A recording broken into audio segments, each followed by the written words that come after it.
தற்போது அலங்காநல்லூரில் முடிவிட்டிருக்கிறது. இன்று காலை தமிழ்நாடு அரசு சார்பில் மாண்புமிகு வணிக வரி மற்றும் பத்திரப்பதிவுத்துறை அமைச்சர் அவர்களால் இந்த ஒரு நிகழ்ச்சி நாம் தொடங்கி வச்சோம்.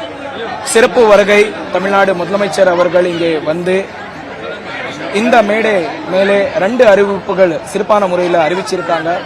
முதலாவது அறிவிப்பு, நீண்ட நாள் கோரிக்கை, மாடுபிடி வீரர்களுடைய கோரிக்கையான வேலை வாய்ப்பில் முன்னுரிமை கால்நடைத்துறையால் வழங்கப்படும் என்ற ஒரு அறிவிப்பை, அது மட்டும் இல்லாம உலக புகழ்பெற்ற ஜல்லிக்கட்டு இடமான அலங்காநல்லூரில் ஜல்லிக்கட்டு சம்பந்தமாக ஒரு பயிற்சி மையம் கட்டப்படும் என்ற ஒரு அறிவிப்பை மாண்புமிகு தமிழ்நாடு முதலமைச்சர் அவர்கள் இந்த மேடை மூலமா அறிவிச்சிருக்காங்க.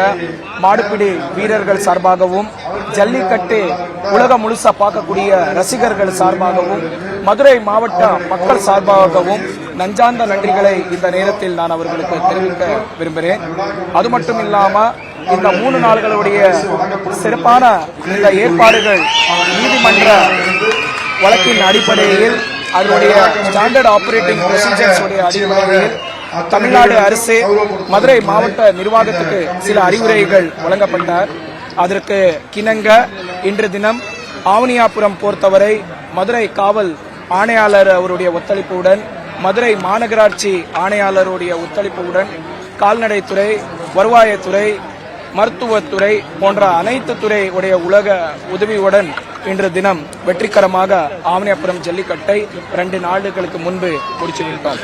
நேற்று தினம் பாலமேடு ஜல்லிக்கட்டை மதுரை மாவட்ட காவல் கண்காணிப்பாளர் அவர்களுடைய ஒத்துழைப்புடன், காவல்துறை, வருவாயத்துறை, ஊரக வளர்ச்சித்துறை, நகராட்சித்துறை சார்ந்த உதவியுடன் நேற்று தினம் பாலமேடு வெற்றிகரமாக முடிச்சிருக்கோம்.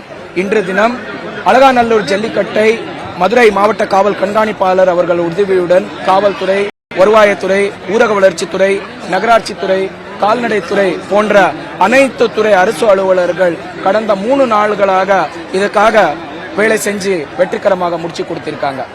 மதுரை மாவட்டத்தில் ஒவ்வொரு ஆண்டு சிறப்பான முறையில் நடத்த வேண்டும் என்ற ஒரு ஆணைக்கு கிணங்க மரியாதைக்குரிய வணிக வரி மற்றும் பத்திரப்பதிவுத்துறை அமைச்சர் அவர்கள் மாவட்ட ஆட்சியர் அலுவலகத்தில் சில நாட்களுக்கு முன்பாகவே ஆவணியாபுரம், பாலமேடு, அலங்காநல்லூர் ஜல்லிக்கட்டு உடைய விழா கமிட்டியோட ஒரு ஆலோசனை கூட்டத்தை ஏற்பாடு பண்ணி அனைத்து துறை அலுவலர்களுக்கு அழைப்பை அனுப்பி இந்த ஆண்டு சிறப்பான முறையில் பண்ண வேண்டும் என்ற ஒரு அறிக்கையை அன்று தினம் மரியாதைக்குரிய அமைச்சர் அவர்கள் மாவட்ட நிர்வாகத்துக்கு அறிவித்தார்கள்.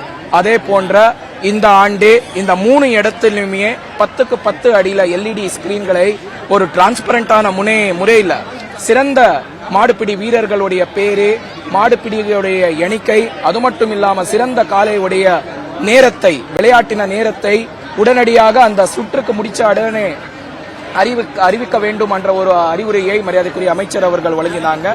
அதற்கிணங்க மதுரை மாவட்ட நிர்வாகம் வருவாய கோட்டாட்சியர் அவருடைய தலைமையில வருவாய வட்டாட்சியர் மற்றும் துணை வட்டாட்சியர் அவருடைய குழு அமைஞ்சு இன்று தினம் வெற்றிகரமாக ஆவணியாபுரம், பாலமேடு மற்றும் அலங்காநல்லூர் ஜல்லிக்கட்டுமை முடிச்சிருக்கோம். அது மட்டும் இல்லாம சிறப்பான விஷயம், நம்ம கால்நடை துறை மற்றும் மருத்துவ துறையுடைய அலுவலர்கள், மருத்துவர்கள் சிறப்பான முறையில் எந்த ஒரு உயிரிழப்பு இல்லாமல் வெற்றிகரமாக இந்த ஆண்டு முடிச்சு கொடுத்திருக்காங்க. அவர் எல்லாருக்குமே இந்த நேரத்தில் மதுரை மாவட்ட நிர்வாகத்தின் சார்பாக காவல்துறை, வருவாயத்துறை, ஊரக வளர்ச்சித்துறை, நகராட்சித்துறை, கால்நடைத்துறை, மருத்துவத்துறை போன்ற அனைத்து துறை அலுவலர்களுக்கும், NGOக்களுக்கும், ரெட் கிராஸ்களுக்கும், ஃபயர் மற்றும் ரெஸ்கியூ டீம்களுக்கும் இந்த நேரத்தில் என்னுடைய மனமார்ந்த நன்றிகளை தெரிவித்துக் கொள்கிறேன்.